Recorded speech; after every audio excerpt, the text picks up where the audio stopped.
नमस्कार साथियों, स्वागत है आपका यूनिक क्लासेस विद सुनो चैनल में। बच्चों, उम्मीद है आप लोग बहुत ही अच्छे होंगे और आपकी बोर्ड की तैयारी अच्छे से चल रही होगी। हम आज इस वीडियो में यूरोप में राष्ट्रवाद का उदय इस चैप्टर के बारे में हम डिटेल से अध्ययन करेंगे। यहाँ से आपके जितने भी प्रश्न बन सकते हैं हम इस वीडियो में डिस्कस किए हैं। आइए हम जान लेते हैं कैसे कैसे प्रश्न आपके एग्ज़ाम में पूछे जाते हैं। पहला प्रश्न आपका ये पूछा जा सकता है जोसेपे मेज़नी पर। आपको आंसर लिखना है। जोसेपे मेज़नी इटली के एक क्रांतिकारी थे। उनका जन्म 1807 में हुआ था। वो कार्बोनारी के सीक्रेट सोसाइटी के सदस्य बन गए थे। जब वो 24 वर्ष के थे तभी उनको 31 लिगुरिया में क्रांति की कोशिश के आरोप में देश से निकाल दिया गया था। उसके बाद इन्होंने दो गुप्त सोसाइटी की स्थापना करते हैं।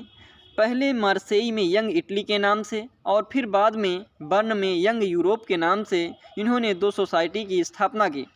मेस्नी का मानना था कि भगवान ने राष्ट्र को ही मनुष्य की प्राकृतिक इकाई बनाया था, इसलिए इटली को एक एकीकृत गणराज्य बनाना जरूरी था। मेस्नी का अनुसरण करते हुए जर्मनी, स्विट्जरलैंड और पोलैंड में कई गुप्तगत संगठन बनाए गए। रूढ़िवादी लोगों में मेस्नी के नाम का खौफ था। आई होप जोसेपे मेज़नी के बारे में समझ में आया होगा। आपको इसे लिखने के लिए अपने रफ या कॉपी पे अच्छे से इस प्रश्न को लिखना है और एक दो बार पढ़ना है। ऑटोमेटिक ही आपको जोसेपे मेज़नी का चरित्र के बारे में और जितने भी प्रश्न इससे बन सकते हैं आप आराम से कर ले जाएंगे। नेक्स्ट प्रश्न आपका आएगा, काउंट कैमिले दे काबूर कौन था? और इससे और भी प्रश्न बन सकते हैं। इसमें आपको आंसर लिखना है। इटली के एकीकरण में काउंट कैमिले दे काबूर की महत्वपूर्ण भूमिका रही। वो मिडमैंट सार्डिनिया के प्राइम मिनिस्टर थे। वो ना तो कोई क्रांतिकारी थे और ना ही लोकतांत्रिक। इटली के कई अन्य अभिजात वर्ग के लोगों की तरह वो धनी और सुशिक्षित थे। उनकी भी पकड़ इतालवी भाषा के मुकाबले फ्रेंच भाषा पर अधिक थी। कैवर ने फ्रांस से एक कूटनीतिक गठबंधन किया और 1859 में ऑस्ट्रिया की सेना को हरा दिया।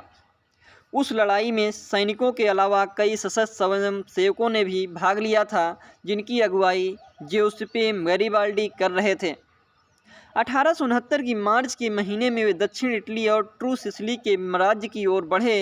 उन्होंने स्थानीय निकायों का समर्थन जीता और फिर स्पेनिश शासकों को सत्ता से हटा दिया।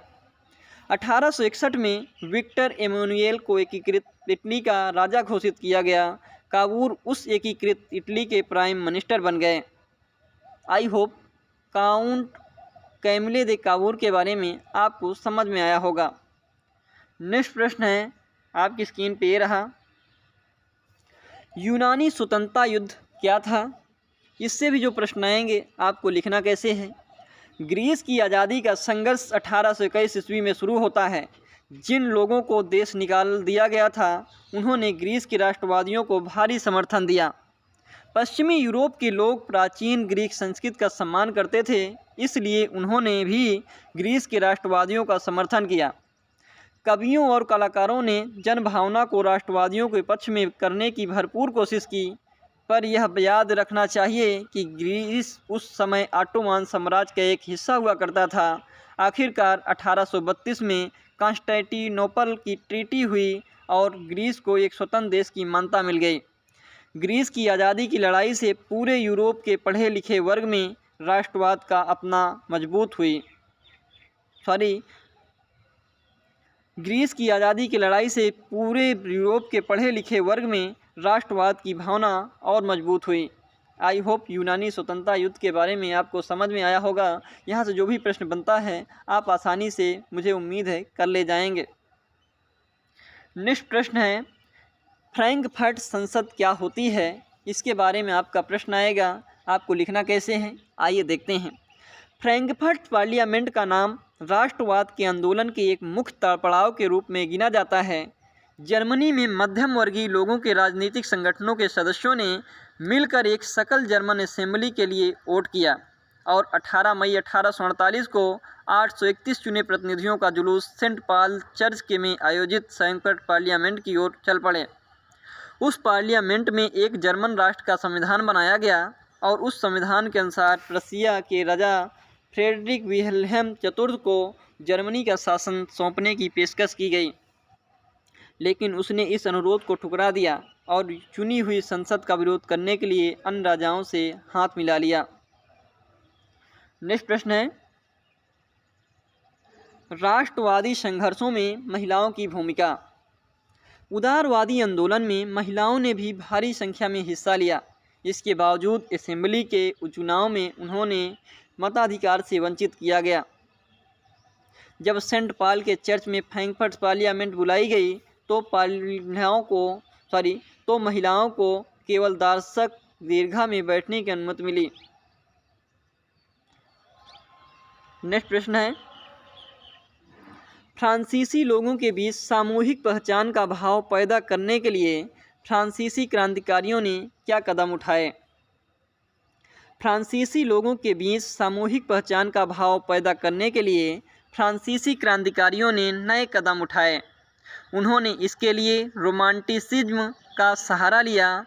रोमांटिसिज्म एक सांस्कृतिक आंदोलन था जो एक खास तरह की राष्ट्रवादी भावना का विकास करना चाहता था। रोमांटिक कलाकार सामान्यतः तर्क और विज्ञान को बढ़ावा देने के खिलाफ होते थे। इसके बदले वे भावनाओं, अंतर्ज्ञान और रहस्यों अधिक महत्व देते थे।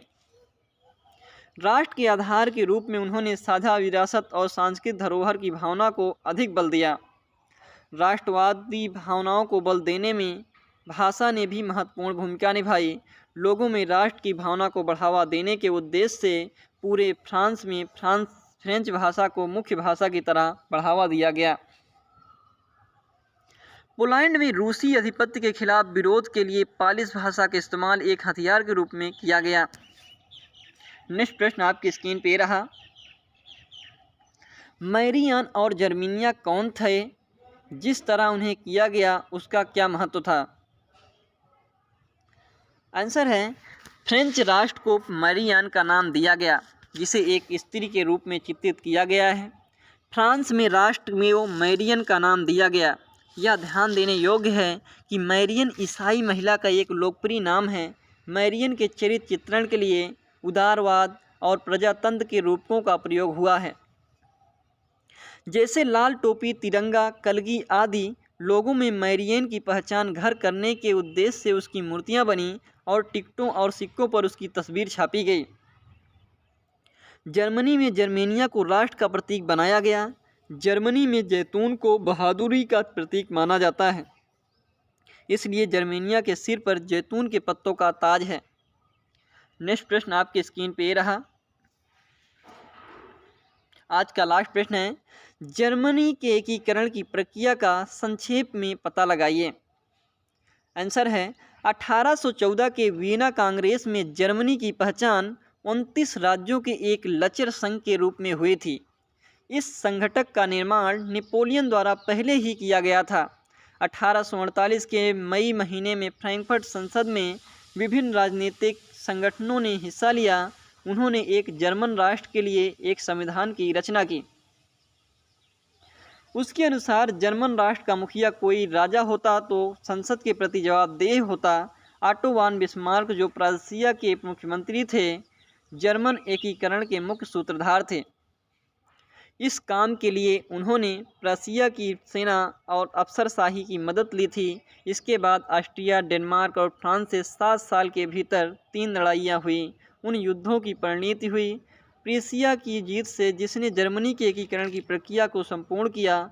वो 1871 के जनवरी महीने में वर्साय में हुए एक समारोह में प्रसा के राजा विलियम I को जर्मनी का बादशाह घोषित किया गया। दोस्तों, आपको बहुत ही गहराई से इसको पढ़ना होगा और अच्छे नंबर आप प्राप्त करना चाहते हैं तो आपको ऐसे ही लिखना होगा जैसे हम बताए हैं। आपको लिखने के लिए अपने जो हम पढ़ाए हैं उनको एक रफ पे नोट करके इसका रिवीजन कर लें एक बार। उम्मीद है हम आपको बेहतर से बेहतर और वीडियो देने की कोशिश करें ताकि आपके एग्ज़ाम में अच्छे मार्क्स इंक्रीज हो सकें। आई होप हमारा वीडियो आपको पसंद आया होगा।